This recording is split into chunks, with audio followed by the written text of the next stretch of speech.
Good morning students. CCA online education channel में आप सभी विद्यार्थियों का स्वागत है। कल की क्लास अपन ने स्टार्ट की थी, उससे नेक्स्ट अपन आगे स्टार्ट करते हैं। कल अपन पढ़ रहे थे कार्बन के अपरूप के बारे में। कल अपन कार्बन के अपरूपों की चर्चा कर रहे थे। कार्बन के जो अपरूप थे वो दो प्रकार के होते हैं, एक क्रिस्टलीय अपरूप होते हैं, एक क्रिस्टलीय अपरूप, और दूसरा जो होता है वो आपके अक्रिस्टलीय अपरूप होता है। अक्रिस्टलीय अपरूप अपने सिलेबस में है नहीं, इसलिए अपन इनकी चर्चा करेंगे नहीं। क्रिस्टलीय अपरूप की चर्चा कर रहे थे, ये तीन प्रकार के थे अपने, और एक था अपने हीरा, दूसरा था ग्रेफाइट, और तीसरा है फुलरीन। इसमें अपन ने हीरे की संरचना, उसकी उपयोगिता के बारे में अध्ययन कल की क्लास में कर लिया था। आज अपन ग्रेफाइट और जो फुलरीन दूसरे दो अपरूप हैं उनकी संरचना और उनकी उपयोगिता के बारे में चर्चा करेंगे। तो अपन आज चर्चा करते हैं क्रिस्टलीय अपरूप, कार्बन के क्रिस्टलीय अपरूप के दूसरे वाले जो पार्ट है जिसका नाम है आपके ग्रेफाइट। ग्रेफाइट के बारे में आज अपन चर्चा करते हैं। यहाँ देखो बच्चों, जो ग्रेफाइट है, ये ग्रेफाइट आपके एक शब्द है जिसका नाम है ग्रेफा। ग्रेफाइट आपके एक शब्द है जिसका नाम है ग्रेफा, उस शब्द से ग्रेफाइट बना है।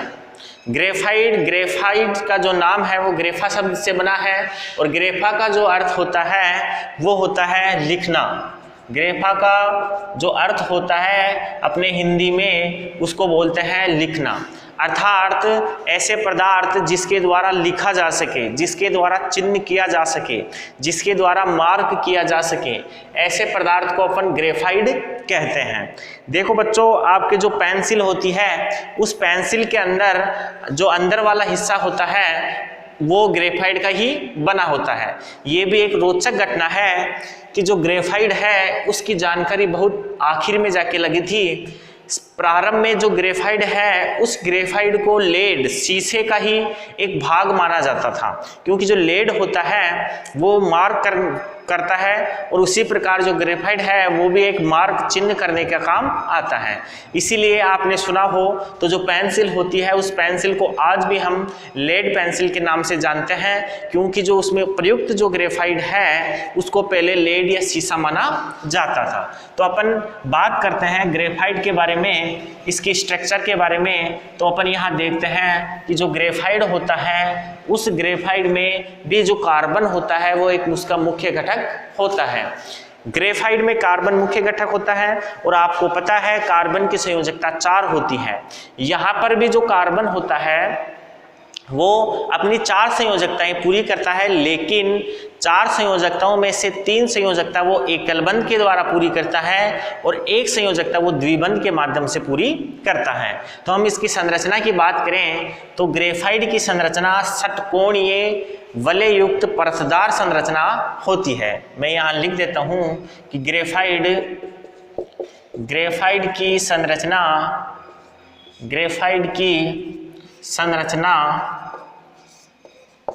षटकोणीय वलययुक्त परतदार संरचना होती है। जो ग्रेफाइट होता है उस ग्रेफाइट की संरचना षटकोणीय वलययुक्त परतदार संरचना होती है। इसमें क्या होता है, इसमें कार्बन का एक परमाणु 3 अन्य परमाणुओं से एकल बंध व एक से, इसको अपन यहां कर सकते हैं 2 अन्य परमाणुओं से एकल बंध व एक से आंशिक द्विबंध, एक से आंशिक द्विबंध द्वारा जुड़ा रहता है। कहने का मतलब 3 एकल बंध होते हैं और एक आंशिक द्विबंध होता है। 3 कार्बन से ही अन्य कार्बन, जो एक कार्बन परमाणु होता है वो 3 अन्य कार्बन परमाणुओं से ही जुड़ा होता है, जिसमें से 2 से तो वो स्पष्ट एकल बंध से होता है और तीसरे वाले जो परमाणु से जुड़ता है वो एक द्विबंध और एक आंशिक द्विबंध, कहने का मतलब एक आंशिक द्विबंध से वो जुड़ता है। तो यहाँ हम कह सकते हैं कि कार्बन 3 अन्य कार्बन परमाणु से जुड़ा होता है, अर्थात कार्बन 3 अन्य कार्बन परमाणु 3 अन्य कार्बन परमाणु से जुड़ा होता है। तो यहाँ हम देखते हैं कि आपके कार्बन जो होता है वो 3 अन्य कार्बन परमाणु से एकल बंध से जुड़ा हुआ होता है। किसमें? ग्रेफाइट की संरचना में। ग्रेफाइट की जो परतें होती हैं ये परतों के रूप में पाया जाता है। इसका अपन डायग्राम यहाँ बना के देखते हैं। जो ग्रेफाइट होता है उसका डायग्राम अपन षटकोणीय संरचना का जो डायग्राम है वो यहाँ बना के अपन देख रहे हैं।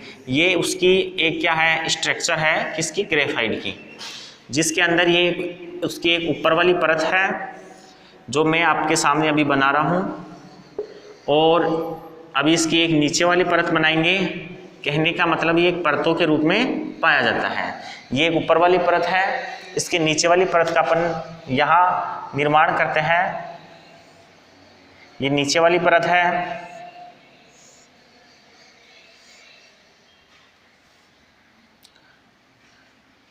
इस नीचे वाली परत के अंदर अपन थोड़ा नीचे बनाते हैं इसको।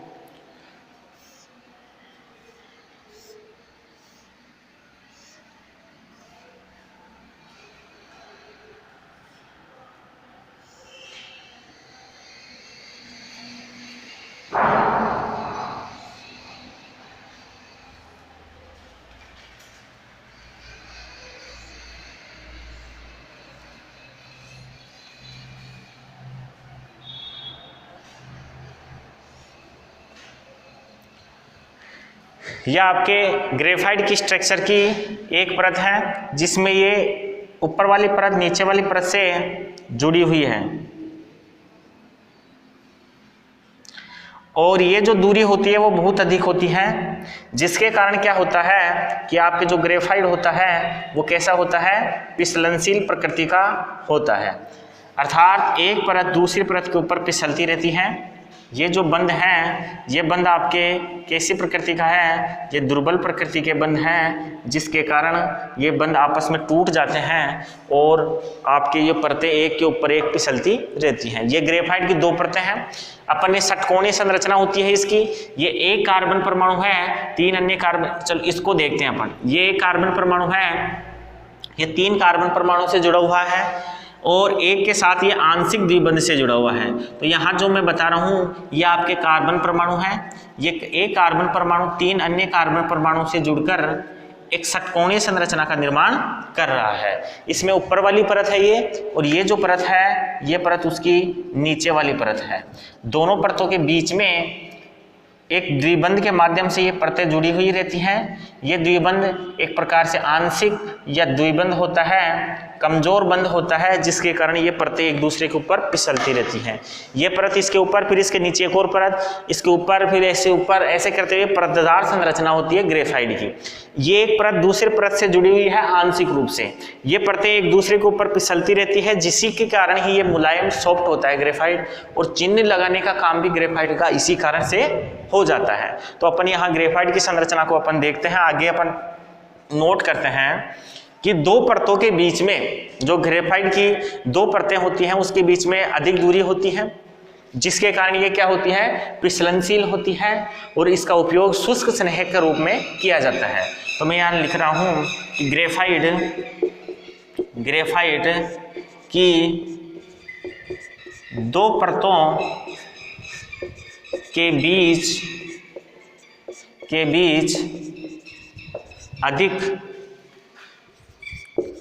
अधिक दूरी होती है।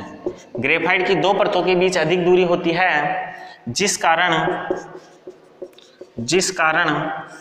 ये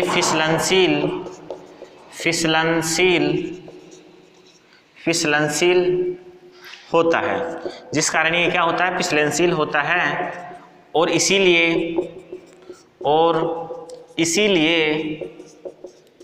इसका उपयोग शुष्क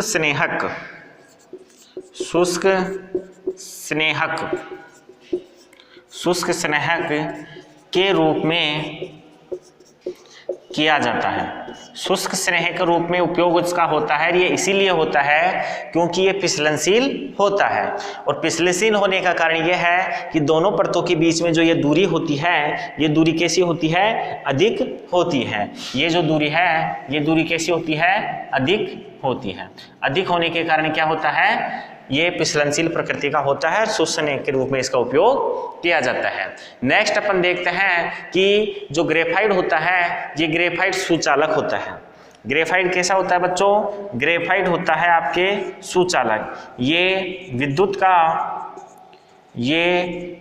का सुचालक होता है।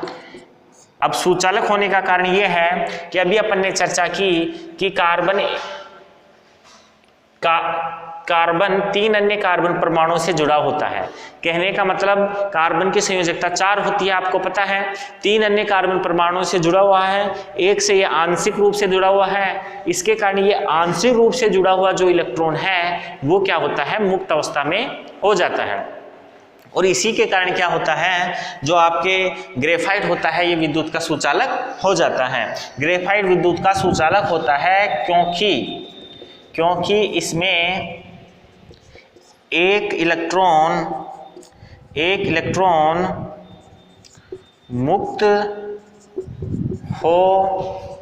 मुक्त रूप से पाया जाता है।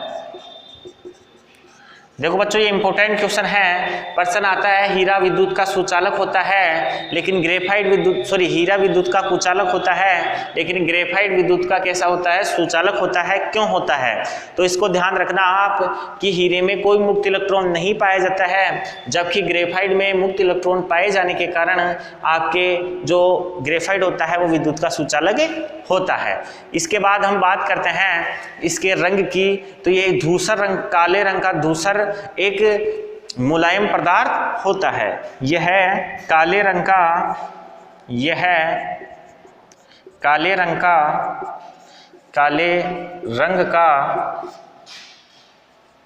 धूसर मुलायम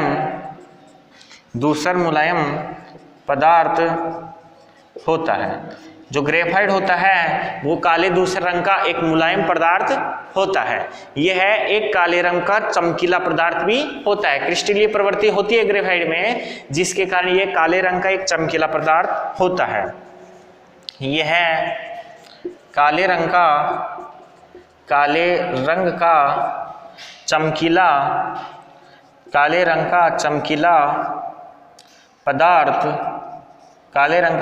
पदार्थ होता है। तो बच्चों ध्यान रखना, ग्रेफाइट काले रंग का चमकीला पदार्थ होने का कारण यह है कि ये क्रिस्टलीय प्रकृति का होता है, और क्रिस्टलीय प्रकृति के जो पदार्थ होते हैं वो चमकीले होते हैं। अपन ने यहाँ पे ग्रेफाइट के गुणों की चर्चा की है, एक बार मैं रिवाइज कर देता हूँ। ग्रेफाइट की संरचना षटकोणीय वलय युक्त होती है। यह षटकोणीय संरचना है, वलय के रूप में होती है, एक के ऊपर एक वलय, परतदार संरचना होती है, एक के रूप में एक परत पाई जाती है। कार्बन का एक परमाणु 2 अन्य कार्बन परमाणु से एकल बंध से और एक से द्विबंध से जुड़ा होता है। कहने का मतलब कार्बन 3 अन्य कार्बन परमाणु से जुड़े होते हैं। ये कार्बन परमाणु है, ये 3 अन्य कार्बन परमाणु से 1, 2, 3 से जुड़ा हुआ है। 3 से ये एकल बंध के माध्यम से जुड़ा है। ग्रेफाइट की 2 परतों के बीच दूरी अधिक होती है। ये जो दूरी है, 2 परतें हैं, इन दोनों परतों के बीच में दूरी अधिक है, जिसके कारण ये क्या होती है, परतें एक के ऊपर एक परतें फिसलती रहती हैं, और इसीलिए इसका उपयोग शुष्क स्नेह के रूप में किया जाता है। ये विद्युत का सुचालक होता है। सुचालक होने का कारण है कि इसके अंदर इलेक्ट्रॉन जो होते हैं वो मुक्त रूप से पाए जाते हैं, जिसके कारण ये क्या करता है, विद्युत का सुचालक विद्युत का चालन कर देता है। ये दूसरा रंग का चमकीला मुलायम पदार्थ होता है। तो आप इस चित्र को ध्यान से देख लीजिए, बाकी चीज को स्क्रीनशॉट लेकर नोट कर लीजिएगा। फिर अपन देखते हैं ग्रेफाइट के उपयोग।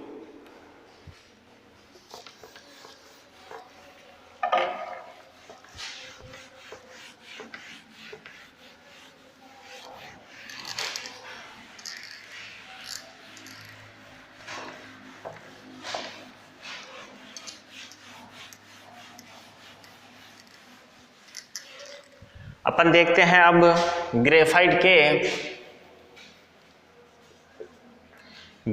के उपयोग। 5-7 इसके उपयोग हैं, एक एक करके हम सारे उपयोगों की चर्चा यहाँ करते हैं। सबसे पहले इसका उपयोग है पेंसिल बनाने में इसका उपयोग किया जाता है। इसका उपयोग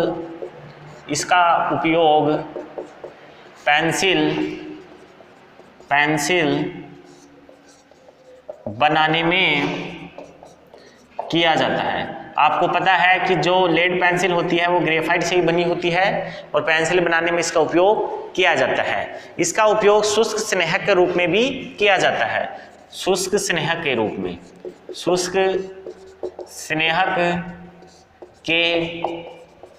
में देखो बच्चों शुष्क स्नेहक क्या होता है? स्नेहक लुब्रिकेंट होता है जो आपके जो घर्षण रहित सतह होती है, घर्षण वाली जो सतह होती हैं, मशीनों के जो पार्ट्स होते हैं, कलपुर्जे होते हैं, उनके अंदर डालने के काम में आता है स्नेहक लुब्रिकेंट, जो उनके घर्षण को कम कर देता है। जिस जगह पे शुष्क स्नेहक की आवश्यकता होती है, मतलब सूखा ऑयल देते हैं अपन, तेल लगाते हैं, ग्रीस लगाते हैं, ये स्नेहक का काम करता है। ये होते हैं गीले होते हैं, ये ग्रीस जो होता है, ऑयल होता है, ये गीले होते हैं स्नेहक।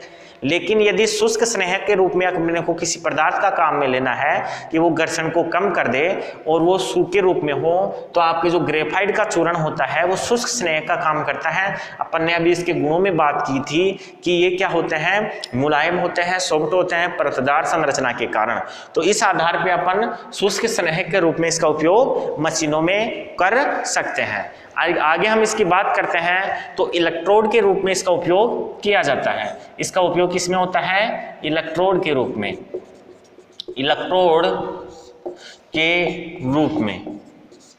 इलेक्ट्रोड क्या होते हैं बच्चों? जो आपके सेल होते हैं, जो उन सेलों के बीच में जो आपने देखी हो तो एक छड़ होती है ब्लैक कलर की, ये जो छड़ होती है ये इलेक्ट्रोड होते हैं। इन इलेक्ट्रोडों में आपके ग्रेफाइट का उपयोग किया जाता है और उपयोग किए जाने का कारण ये होता है कि ये सुचालक होते हैं विद्युत के। ग्रेफाइट विद्युत के सुचालक होते हैं, इसलिए जो सेलों के अंदर जो इलेक्ट्रोड बनाए जाते हैं वो इलेक्ट्रोड आपके किसके बने होते हैं? ग्रेफाइट के बने होते हैं। नेक्स्ट इसके उपयोग की हम बात करें तो इसका जो अगला उपयोग है वो होता है आपके परमाणु भट्टी में मंदक के रूप में। इसका उपयोग होता है परमाणु भट्टी में मंदक के रूप में। देखो बच्चों, परमाणु भट्टी जो होती है उसमें नाभिकीय अभिक्रियाएं होती हैं। सामान्यतः नाभिकीय विखंडन की प्रक्रिया होती है जिसमें यूरेनियम जो होता है उस यूरेनियम को तोड़ा जाता है और यूरेनियम के टूटने के परिणाम स्वरूप ऊर्जा मुक्त होती है और कुछ मात्रा में यूरेनियम के टूटने से आपके जो न्यूट्रॉन होते हैं वो मुक्त होते हैं। ये जो न्यूट्रॉन होते हैं वो अगले यूरेनियम से टकरा के फिर उसको एक्टिवेट कर देते हैं, फिर उसको क्या करते हैं, वो अभिक्रिया प्रारंभ हो जाती है। एक श्रृंखला अभिक्रिया होती है किसकी? परमाणु भट्टी के अंदर परमाणु विखंडन की। तो अपने को यदि उस श्रृंखला अभिक्रिया को नियंत्रित करना होता है, कंट्रोल में करना होता है, तो उसके लिए मंदक के रूप में आपके ग्रेफाइट का उपयोग किया जाता है। ये क्या करते हैं कि जो न्यूट्रॉन मुक्त होते हैं उन न्यूट्रॉनों को एब्जॉर्ब कर लेते हैं, अवशोषित कर लेते हैं और इस प्रकार से ये मंदक का काम करते हैं और जो नाभिकीय अभिक्रियाएं होती हैं उन नाभिकीय अभिक्रियाओं को नियंत्रित करने का ये काम करते हैं। इसके अलावा मंदक के रूप में D2O जो होता है, कठोर जो जल होता है जिसका सूत्र होता है आपके D2O, उसका उपयोग भी मंदक के रूप में किया जाता है। लेकिन अपन केवल ग्रेफाइट की चर्चा कर रहे हैं यहाँ, तो मंदक के रूप में ग्रेफाइट का परमाणु भट्टी में उपयोग किया जाता है। इसके अलावा जो लोहे की वस्तुएं होती हैं, उन लोहे की वस्तुओं के ऊपर भी पॉलिश करने के लिए ग्रेफाइट का उपयोग किया जाता है। तो मैं यहाँ लिख देता हूँ, लोहे की वस्तुओं पर पॉलिश करने में, लोहे की वस्तुओं पर पॉलिश करने में उपयोग।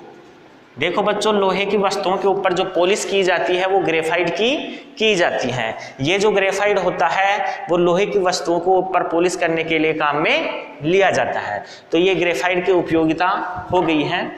अब एक इम्पोर्टेंट क्वेश्चन है, वो आपके पूछ लिया जाता है कई बार, तो मैं क्वेश्चन के रूप में यहाँ लिख देता हूँ। क्वेश्चन है, हीरा व ग्रेफाइट में अंतर बताइए। हीरा व ग्रेफाइट में अंतर बताइए। ये यहाँ तक तो आपके हो गया है, ग्रेफाइट आपके हो गया है, हीरे की संरचना अपन ने पढ़ ली है। अपन देखते हैं कि हीरे और ग्रेफाइट के अंदर अंतर क्या होता है। ये क्वेश्चन के रूप में मैं यहाँ लिख रहा हूँ। तो अपन यहाँ लिखते हैं, एक सारणी बना लेते हैं, उस सारणी में एक एक करके हम इनके गुणों को लिखेंगे। तो अपन यहाँ लिखते हैं गुण, फिर अपन यहाँ लिखते हैं गुण, यहाँ लिखते हैं हीरा, और यहाँ लिखते हैं ग्रेफाइट।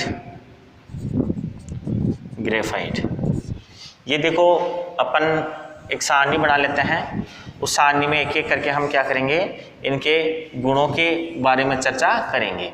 तो सबसे पहले अपन इसके गुणों के बारे में चर्चा करें तो यहाँ अपन लिखते हैं, इसकी क्या है, इसकी संरचना की बात करते हैं। एक नंबर पे जो गुण है वो गुण कौन सा है, संरचना। तो देखो बच्चों, हीरे की संरचना होती है चतुष्फलकीय। हीरे की संरचना होती है चतुष्फलकीय। गुण वही हैं जो अपन ने पिछले क्लास और आज क्लास में पढ़ा है। हीरे की संरचना कैसी होती है, चतुष्फलकीय। जबकि ग्रेफाइट की संरचना भी अपन ने आज पढ़ी है, कैसी होती है, षटकोणीय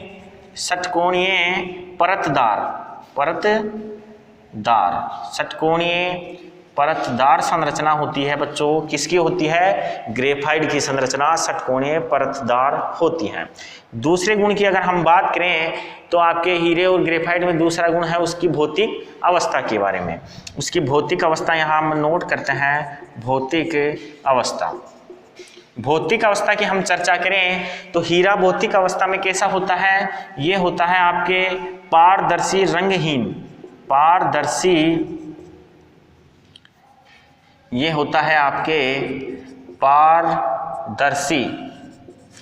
पारदर्शी एवं रंगहीन।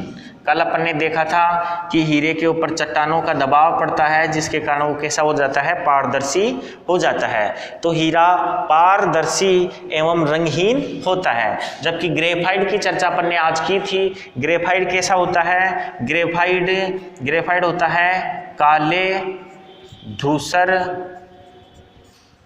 रंग का चमकीला पदार्थ। ये कैसा होता है, काले धूसर रंग का चमकीला पदार्थ होता है। तीसरे इसके गुण की बात करें तो अपन बात करते हैं इसकी कठोरता की अगर हम बात करें तो कल अपन ने देखा था कि जो हीरा होता है वो सबसे कठोर पदार्थ होता है। प्रकृति में ज्ञात तत्वों में अब तक जितने यौगिक ज्ञात हैं उनमें सबसे कठोर होता है, हीरा होता है सबसे कठोर पदार्थ होता है अब तक के ज्ञात तत्वों में, ज्ञात यौगिकों के अंदर। जबकि ग्रेफाइट कैसा होता है, ग्रेफाइट मुलायम चिकना होता है।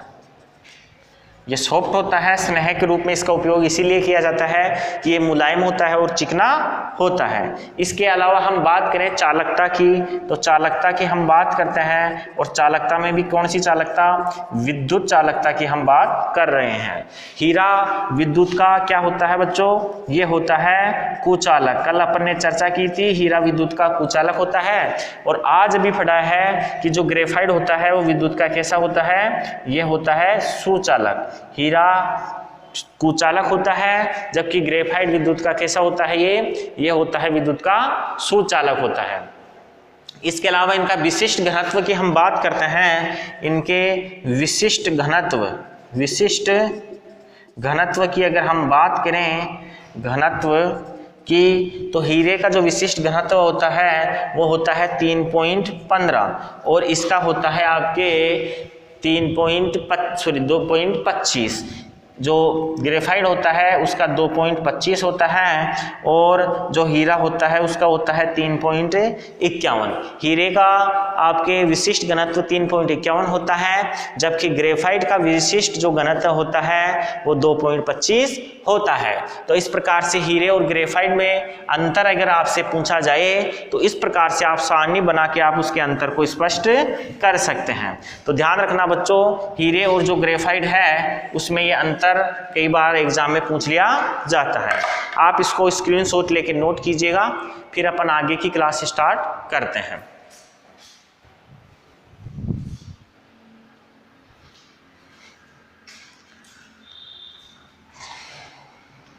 चलिए ठीक है,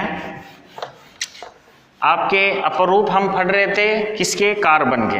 कार्बन के क्रिस्टलीय अपरूप अपन पढ़ रहे थे। क्रिस्टलीय अपरूपों में अपन ने 2 अपरूपों की चर्चा की है।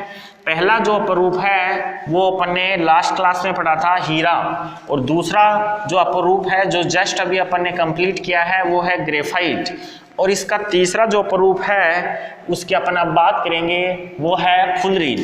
फुलरीन कार्बन का क्रिस्टलीय अपरूप होता है। तीसरा जो अपरूप है वो है आपके फुलरीन। देखो बच्चों, ये जो फुलरीन होता है यह आपके कार्बन का क्या होता है? क्रिस्टलीय अपरूप होता है। फुलरीन की संरचना सबसे पहले अमेरिका के एक वास्तुशास्त्र थे जिनका नाम था बकमिंस्टर फुलर। उन्होंने सबसे पहले फुलरीन की स्ट्रक्चर लोगों को बताई। अपन लिखते हैं यहाँ कि फुलरीन के बारे में या इसके बारे में सर्वप्रथम अमेरिकी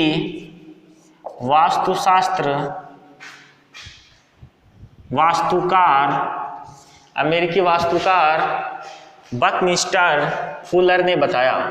बकमिंस्टर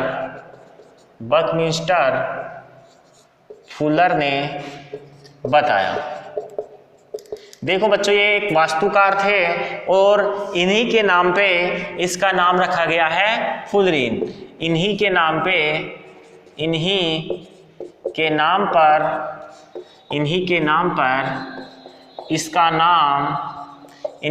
पर इसका नाम क्या रखा गया है? फुलरीन रखा गया है।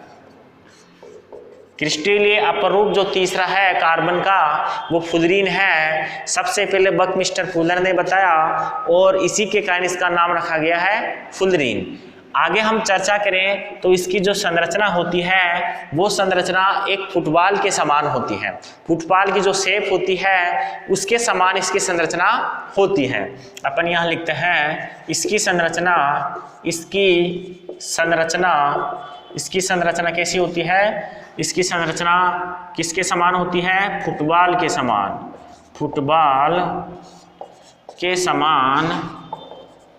होती है।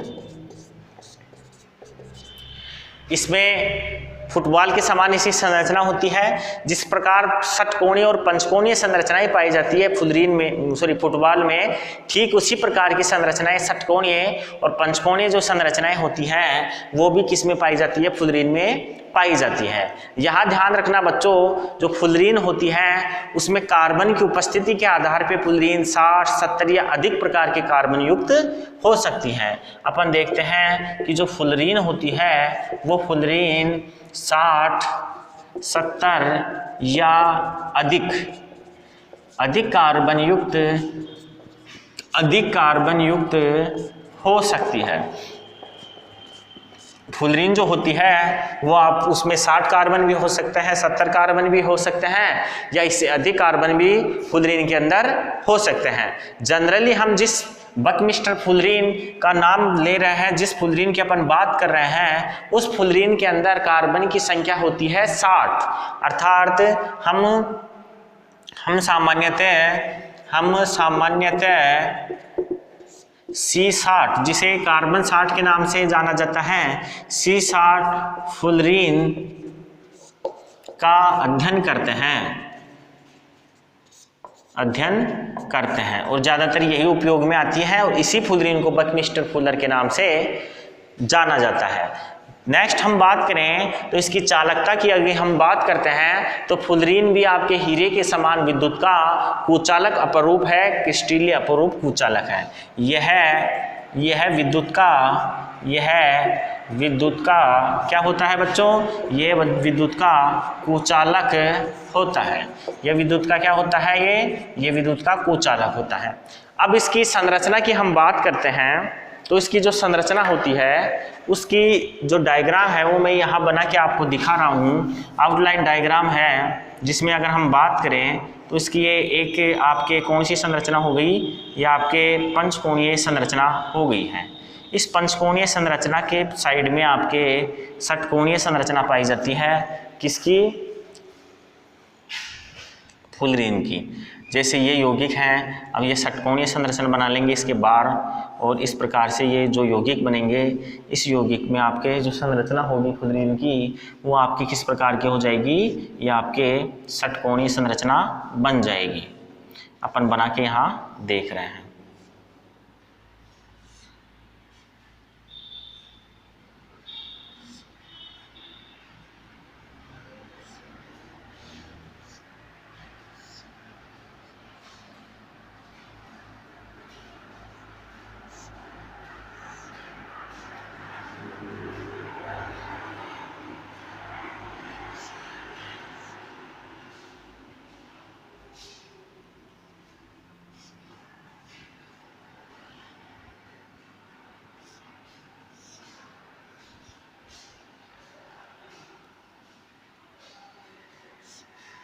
ये संरचना आप बना सकते हैं इस प्रकार से, जो षटकोणीय संरचना आपके बनेगी। यहाँ अपन देखते हैं कि ये संरचना कैसी बन गई है। यह षटकोणीय परतदार संरचना का निर्माण हो गया है।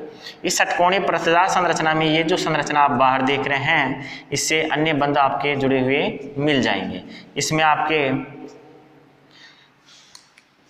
ये पंचकोणीय संरचना है अंदर, इसके बाद ये षटकोणीय संरचना है। इस प्रकार से जो फुलरीन होता है उस फुलरीन के अंदर आपके पंचकोणीय और षटकोणीय संरचना फलक पाए जाते हैं। तो यहाँ लिखते हैं अपन फुलरीन में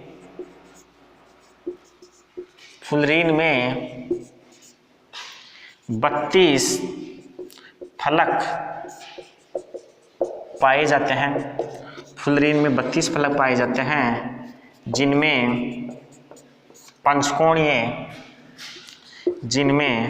पंचकोणीय व कुछ षटकोणीय फलक होते हैं।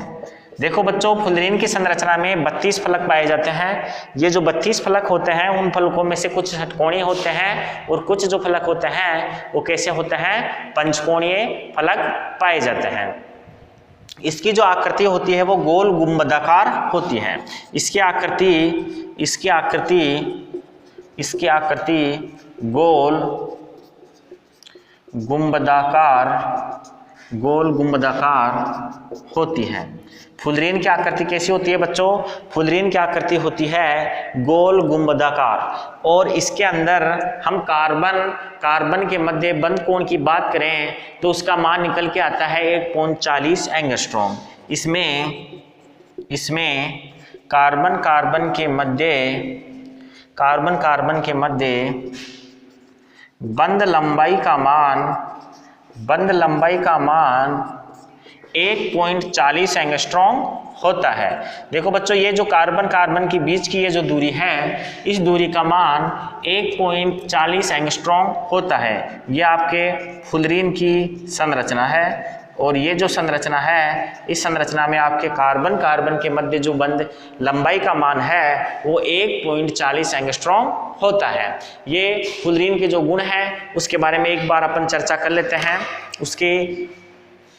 ये सबसे पहले वास्तुकार बकमिस्टर फुलर के नाम पर इसका नाम रखा गया, इसीलिए इसको फुलरीन बोलते हैं।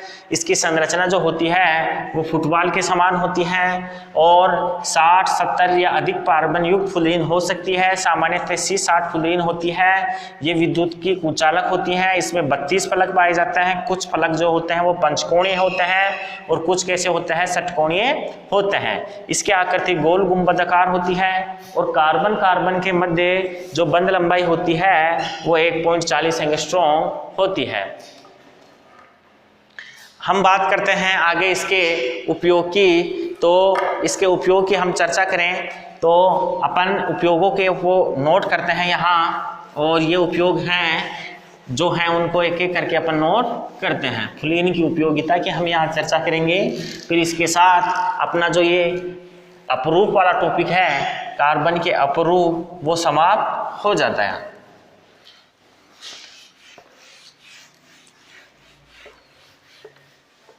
जहां पर लिखते हैं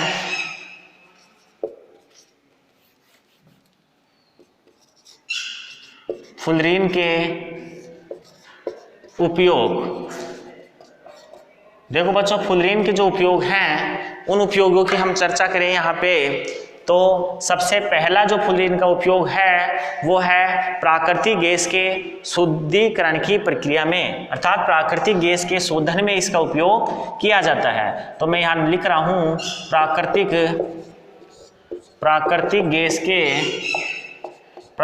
गैस के शोधन में इसका उपयोग किया जाता है। प्राकृतिक गैस के शुद्धिकरण की प्रक्रिया जो होती है उस प्रक्रिया में फुलरीन का उपयोग किया जाता है। इसके अलावा जो फुलरीन होती है उस फुलरीन का उपयोग आणविक बेरिंग में भी किया जाता है। आणविक बेरिंग के रूप में इसका उपयोग होता है।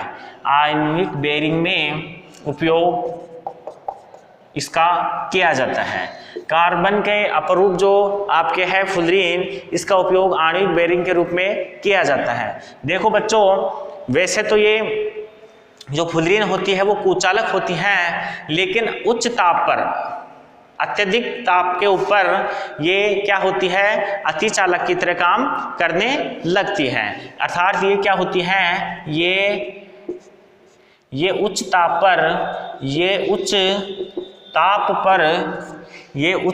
पर अतिचालक की तरह व्यवहार करती है। इसलिए इसका जो उपयोग होता है, इसका उपयोग क्या किया जाता है, जो विद्युत चालन के उपयोग के पदार्थ होते हैं उसमें अतिचालक के रूप में फुलरीन का उपयोग किया जाता है। तो बच्चों, आज की क्लास अपनी यहीं तक रहेगी। इसके साथ हम अगली क्लास में अपन स्टार्ट करेंगे कार्बन के विभिन्न प्रकार के जो यौगिक हैं, क्लोरोफ्लोरोकार्बन है, उसके जो बहुलक है, उसके बारे में अपन चर्चा करेंगे नेक्स्ट क्लास में। थैंक यू, धन्यवाद।